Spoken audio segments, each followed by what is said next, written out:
दोस्तों, आज के वीडियो में आपके साथ में चर्चा करूंगा सामान्य ज्ञान दर्पण नवंबर मंथ 2020 के सारभूत तत्व कोश से 70 प्रश्न को।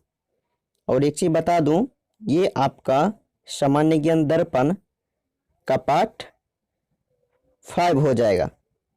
इससे पहले आपको मैं 4 पार्ट तक अपडेट दे दिया है। यदि उसको देखना चाहते हैं तो उसका लिंक आपको डिस्क्रिप्शन में मिल जाएगा। और एक चीज़ बता दूं, मैं अपने चैनल के द्वारा SPD करंट अफेयर जो आता है मंथली वाइज दोस्तों, ऑनलाइन क्वेश्चन, उसका भी मैं अपडेट कर चुका हूं। सितंबर मंथ 2020 का जितना भी उस बुक में ऑनलाइन क्वेश्चन दिया गया है उसको भी मैं करवा चुका हूं। वीडियो बड़ा होने के कारण ये जो है आपका सामान्य ज्ञान दर्पण, इसको मैं 2 पार्ट में कर दिया हूँ। कुल आपका 140 प्रश्न था। चलिए अब करते हैं 70 प्रश्न को। तो आपको क्या करना है दोस्तों, कंप्लीट वीडियो देखना। 1 नंबर प्रश्न है, बौद्ध संगीतियों का आयोजन किस प्रयोजन के लिए किया गया?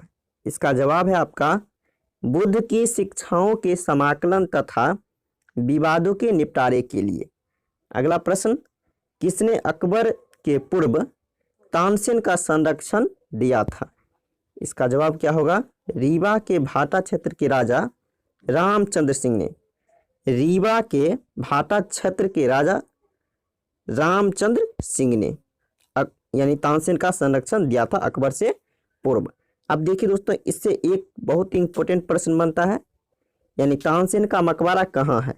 आपको मैं बता दूं, तानसेन का मकबरा है ग्वालियर। ग्वालियर मध्य प्रदेश में तानसेन का मकबरा है। ये प्रश्न आपको देखने को मिलते होंगे। अगला प्रश्न है आपका, अमीर खुसरो रचित यानी अमीर खुसरो के द्वारा रचित खजाइन उल फतूह किस शासक के संबंध में जानकारी देता है? इसका जवाब है आपका अलाउद्दीन खिलजी के संबंध में। आगे का प्रश्न है, दिल्ली सल्तनत की आधिकारिक भाषा थी? जवाब है आपका फारसी। कौटिल्य के अर्थशास्त्र से किसकी महत्वपूर्ण जानकारी मिलती है?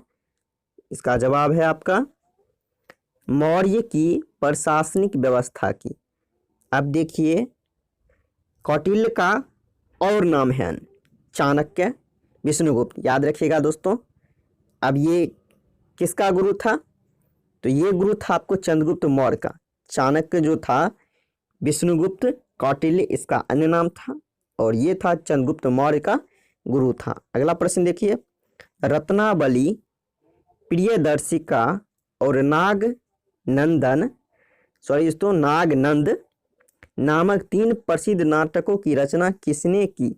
इसका जवाब है हर्ष ने की। आगे का अपडेट है आपका, भारत की प्रथम विकसित सैंधव सभ्यता के संबंध में जानकारी प्राप्त करने का एकमात्र स्रोत है। कौन सा स्रोत है? इसका जवाब है उत्खननों से प्राप्त नगरा अवशेष के द्वारा। अगला प्रश्न है, मोहनजोदारो को एक अन्य नाम से जाना जाता है? तो मोहनजोदारो को एक अन्य नाम से जानते हैं मृतकों के टीला के नाम से। मोहनजोदारो के एक अन्य नाम से जानते हैं, मोहनजोदारो के एक अन्य नाम किससे जानते हैं? मृतकों की टीला के नाम से। अगला अपडेट है आपका, दिल्ली सल्तनत के किस सुल्तान ने सैनिकों को भी वेतन भू राजस्व के रूप में देने की प्रथा शुरू की थी? इसका जवाब है फिरोजा तुगलक। किसने किया था? फिरोजा तुगलक। अगला प्रश्न है आपका, मगध कालीन किस नगर को शिवराज ए हिंद की उपाधि से नवाजा गया था? इसका जवाब है जौनपुर को। जौनपुर को किससे नवाजा गया था दोस्तों? यानी शिवराज ए हिंद। आगे का प्रश्न देखिए, आगे का जो आपका प्रश्न है राष्ट्रीय स्वतंत्रता आंदोलन से। अब इसमें देखेंगे कुछ प्रश्न को डिटेल्स, कुछ कंफ्यूजन वाले क्वेश्चन होंगे। चलिए 11 नंबर प्रश्न है, वसुदेव बलवंत फड़के ने किस किसान आंदोलन का नेतृत्व किया था?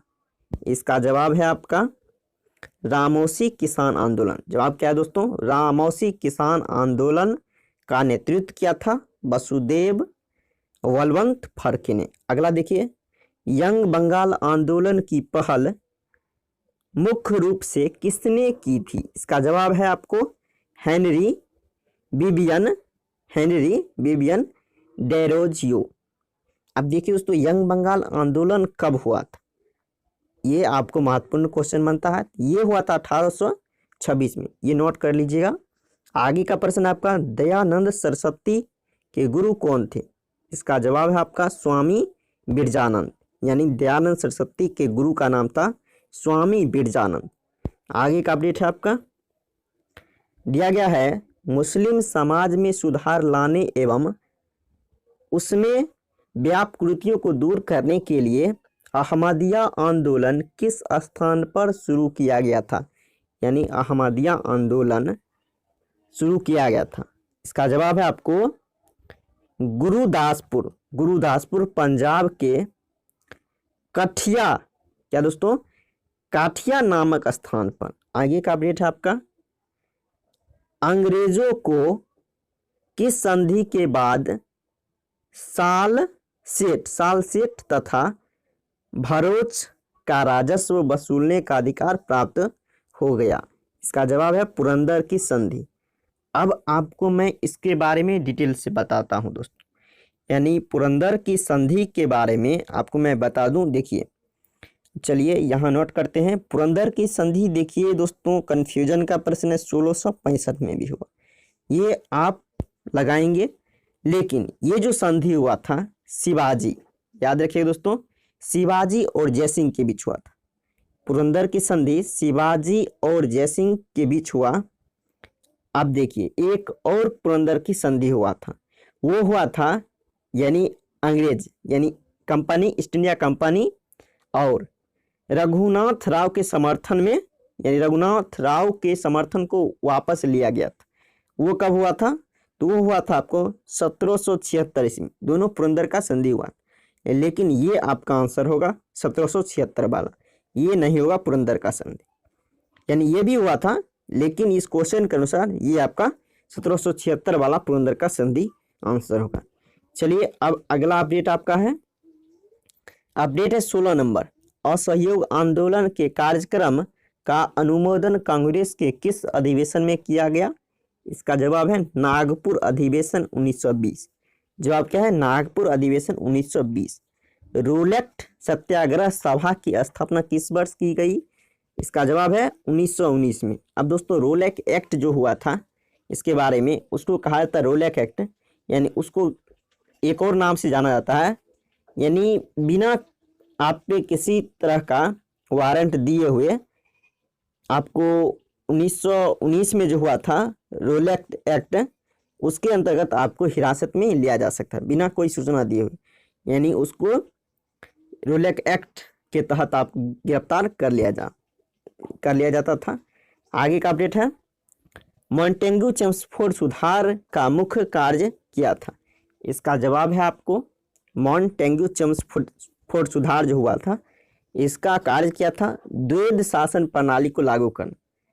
अब देखिए दोस्तों, अब देखते हैं अगला प्रश्न। वैसे देखिए, ये आपका मॉन्टेग्यू चेम्सफोर्ड सुधार जो हुआ था 1919 में हुआ था। मॉन्टेग्यू चेम्सफोर्ड सुधार कब हुआ था? 1919 में। आगे देखिए, कम्युनल अवार्ड किस समझौते से रद्द हुआ था? ये आपका जवाब है पूना पैक्ट से। कम्युनल अवार्ड जो है किस समझौते से रद्द किया गया था? तो आपको पूना पैक्ट। अब देखिए, ये हुआ था आपको 1932 में। पूना पैक्ट हुआ था दोस्तों 1932 में, और ये हुआ था आपको महात्मा गांधी और बी आर अम्बेडकर के बीच। बी आर अम्बेडकर और महात्मा गांधी के बीच पूना समझौता या पूना पैक्ट हुआ था। आगे देखिए दोस्तों, 20 नंबर आपका अपडेट है, आपका दिया गया है, ट्रावनकोर में वहाँ के दीवान बेली थिम्पू ने किसके विरोध में एक सशक्त विद्रोह का नेतृत्व किया था? इसका जवाब हो जाएगा आपका ब्रिटिश कंपनी की बढ़ती जायदातियों के विरुद्ध। दोस्तों, इसका जवाब है ब्रिटिश कंपनियों की बढ़ती जायदातियों के विरोध में ट्रावनकोर में दीवान बेली थिम्पू के विद्रोह में एक सशक्त विद्रोह का नेतृत्व किया गया था। आगे देखिए, आपका प्रश्न है 21 नंबर, भारत के संविधान के किस अनुच्छेद के प्रावधान के अंतर्गत संसद राज्य सूची के किसी विषय पर राष्ट्रीय हित में कानून बना सकती है? इसका जवाब है आपका 249, अनुच्छेद 249 के अंतर्गत। अगला अपडेट है आपका, किस संवैधानिक पद धारक को, जो कि संसद का सदस्य नहीं है, संसद के समक्ष अपना दृष्टिकोण प्रस्तुत करने के लिए बुलाया जा सकता है? इसका जवाब है महान्यवादी। अब दोस्तों महान्यवादी होगा अनुच्छेद आप लगाएंगे 76, अनुच्छेद 76 के अंतर्गत एक महान्यवादी होगा, अनुच्छेद 76 के अंतर्गत। आगे का अपडेट है आपका 23 नंबर प्रश्न, लोकसभा में किसी विधेयक पर आम बहस किस स्तर पर होती है? इसका जवाब है द्वितीय वाचन। क्या जवाब है? द्वितीय वाचन के अंतर्गत। अगला प्रश्न, भारतीय संविधान के अनुच्छेद 360 में किस विषय के बारे में उपबंध दिया गया है? तो 360 जो है दोस्तों आपका वित्तीय आपात। अब एक चीज मैं इसके बारे में आपको चर्चा करूं, यानी 360 जो अनुच्छेद है इसको किससे संबंधित किया गया है? तो वित्तीय आपात। अब देखिए इसमें कुछ आपको मैं चर्चा कर ले। 356 अनुच्छेद 356 जो होता है आपको राष्ट्रपति शासन, और 352 होता है यानी राष्ट्रीय आपात होता है। 352 राष्ट्रीय आपात, 356 राष्ट्रपति शासन, और 360 जो अनुच्छेद है आपका यानी वित्तीय आपात के बारे में जानकारी देता है। आगे का अपडेट है आपका, भारतीय संविधान सभा को आयोजित एवं संगठित करने का वैधिक अधिकार है। वैधिक अधिकार तो आधार है, आधार था, यानी उस समय जो संविधान सभा को आयोजित एवं संगठित किया गया इसका आधार क्या था? इसका जवाब है आपका कैबिनेट मिशन। कैबिनेट मिशन आपको 1946 में इसका गठन किया गया। अब देखते हैं अगला प्रश्न, भारत के प्रशासनिक सुधार आयोग ने लोकपाल तथा लोकायुक्त संस्था का नामकरण किसने किया था? इसका जवाब है doctor LM Singhvi. Doctor LM Singhvi ने किया। अब देखते हैं अगला अपडेट, 27 नंबर प्रश्न दिया गया है, भारत में व्यय लेखा तैयार करने का उत्तरदायित्व किसका है? इसका जवाब है महालेखाकार को। किसका है दोस्तों? इसका जवाब है महालेखाकार को। आगे का आपका अपडेट दिया गया है 28 नंबर। देखिए दोस्तों ये सबसे महत्वपूर्ण आपका प्रश्न है, भारत के संविधान के 9वीं 10वीं 11वीं और 12वीं जो अनुसूची है किस प्रकार जोड़ी गई है? इसका जवाब है संविधान संशोधन अधिनियमों के द्वारा। ये जो जोड़ने का प्रक्रिया था किसके अंतर्गत जोड़ा गया? तो संविधान संशोधन प्रक्रिया के द्वारा जोड़ा गया। अब देखते हैं अगला अपडेट। अगला प्रश्न है आपका 29 नंबर, भारत के उपराष्ट्रपति को पदच्युत करने का संकल्प कहाँ प्रस्तावित किया जा सकता है? तो राज्यसभा में। जवाब है आपका केवल राज्यसभा में।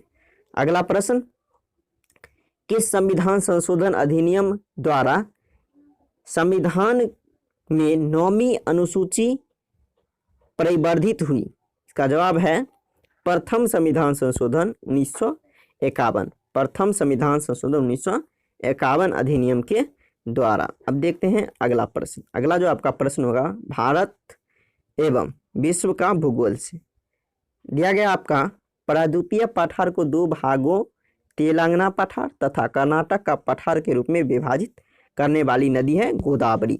जवाब है आपका गोदावरी नदी। राजघाट बांध किस नदी पर स्थित है? तो बेतवा नदी। राजघाट बांध है बेतवा नदी पर।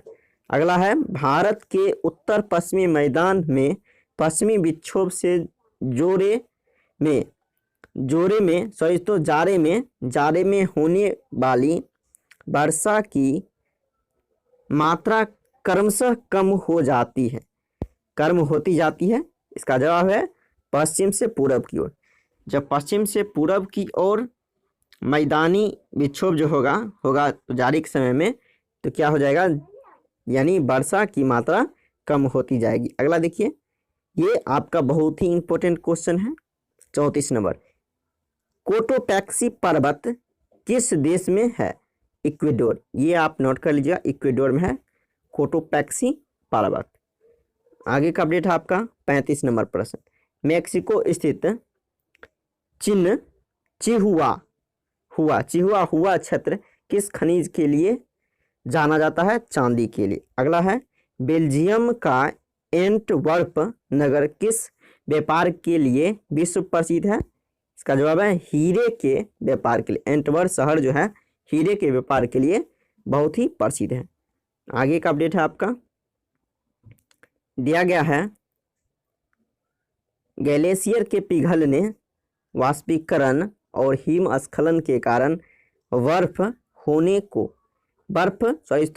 कम होने को क्या कहा जाता है? इसका जवाब है अपक्षरण। क्या कहते हैं? अपक्षरण।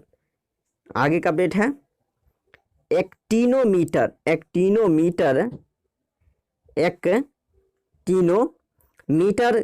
नामक यंत्र से क्या मापते हैं? इसका जवाब है सौर विकिरण की तीव्रता। एक्टिनोमीटर से सौर विकिरण की तीव्रता मापते हैं। तमिलनाडु का डिंडीगुल नामक स्थान किसके निर्यात के लिए प्रसिद्ध है? तंबाकू और श्रृंगार के लिए प्रसिद्ध आपका स्थान है तमिलनाडु के डिंडीगुल। आगे का प्रश्न है, उत्तरी श्रीलंका और दक्षिणी श्रीलंका का कौन सा दर्रा अलग करता है? एलिफेंटा आपको अलग करता है उत्तरी श्रीलंका और दक्षिणी श्रीलंका को। आगे का आपका प्रश्न दिया गया है, उसमें पर्यावरण एवं जैव विविधता से दिया गया है, भारत द्वारा भूमि क्षरण तटस्थता प्राप्त करने का लक्ष्य रखा गया है। तो 2030 तक इसका लक्ष्य रखा गया। मानव गतिविधियों से परिवर्तित पर्यावरण कहलाता है। इसका जवाब क्या हो जाएगा? एंथ्रोपोजेनिक पर्यावरण। आगे है, वायु प्रदूषण के जैविक सूचक प्रसिद्ध उदाहरण है तो लाइकेंस के। किसके हैं? लाइकेंस के। ये भी आपका महत्वपूर्ण क्वेश्चन है।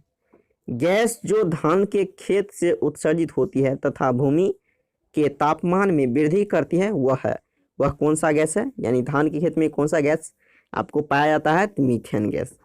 आगे का अपडेट आपका दिया गया है, पर्यावरणीय कुजनेट्स वक्र पर्यावरणीय क्षति एवं प्रति व्यक्ति जीपीडी के मध्य संबंध दर्शाता है। इस पर्यावरणीय कुजनेट्स वक्र का आकार किस प्रकार का होता है? तो उल्टा यू आकार का। इसको भी नोट कर लीजिएगा, उल्टा यू आकार का। अगला प्रश्न, दुनिया का पहला 100% जैविक राज्य है। इसका जवाब है क्वींसलैंड, ऑस्ट्रेलिया। क्या है दोस्तों? Queensland, Australia. अगला है, संयुक्त राष्ट्र जलवायु कार्यवाही सम्मेलन 2019 का आयोजन किस शहर में किया गया? तो न्यूयॉर्क। क्या जवाब है आपका? न्यूयॉर्क, बिल्कुल सही जवाब है। आगे का अपडेट है आपका, पारिस्थितिकी तंत्र में एक पॉसी स्तर से दूसरे पॉसी स्तर में स्थानांतरण से ऊर्जा की मात्रा में क्या प्रभाव पड़ता है? तो घटती है। आगे का अपडेट है, कौन सा जैविक नाइट्रोजन निर्धारण से संबंधित है? तो नीला हरा शैवाल बिल्कुल सही जवाब है। अगला प्रश्न आपका, पर्यावरण संरक्षण क्षेत्रों में उपलब्धियों के लिए कौन सा पुरस्कार दिया जाता है? इसका जवाब है वैश्विक 500 पुरस्कार दिया जाता है।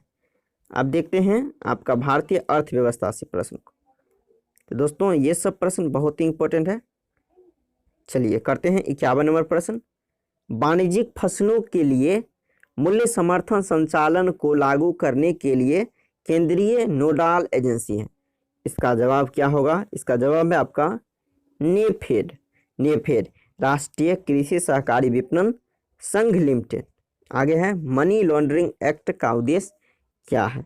दोस्तों मनी लॉन्ड्रिंग एक्ट जो है इसका उद्देश्य क्या है? इसका जवाब है आपका अवैध रूप से प्राप्त किए धन आवाजाही पर निगरानी रखना। अगला है, भारत में हरित क्रांति किन 2 खाद्यान्नों में सर्वाधिक सफल रही? तो गेहूं और जौ पर सर्वाधिक क्या हुआ, वो सफल रहा। और एक चीज बता दोस्तों, हरित क्रांति 1966 और 67 के बीच में हुआ था। 66 और 67 के बीच में हरित क्रांति, और MS स्वामीनाथन इसका कार्यकर्ता थे, जनक माने जाते हैं हरित क्रांति का। आगे का अपडेट है आपका, भारत के किस बैंक में कोई भी व्यक्ति अपना व्यक्तिगत खाता नहीं खोल सकता है? इसका जवाब है आपको RBI, यानी भारतीय रिजर्व बैंक, RBI का स्थापना हुआ था 1935 में। आगे का अपडेट है, अर्थतंत्र में ज्ञान, तकनीकी की कुशलता, शिक्षा आदि को क्या कहा जाता है? इसका जवाब है मानव संसाधन कहा जाता है, मानव संसाधन। अगला अपडेट है, भारत सरकार के बजट के आंकड़ों में कुल व्यय और कुल प्राप्तियों के बीच अंतर को क्या कहते हैं? इसका जवाब है बजटीय घाटा कहते हैं। क्या कहते हैं? बजटीय घाटा कहते हैं। अगला है आपका, वर्तमान में भारत का सबसे बड़ा राष्ट्रीयकृत उद्यम है? इसका जवाब है रेलवे। क्या जवाब दोस्तों?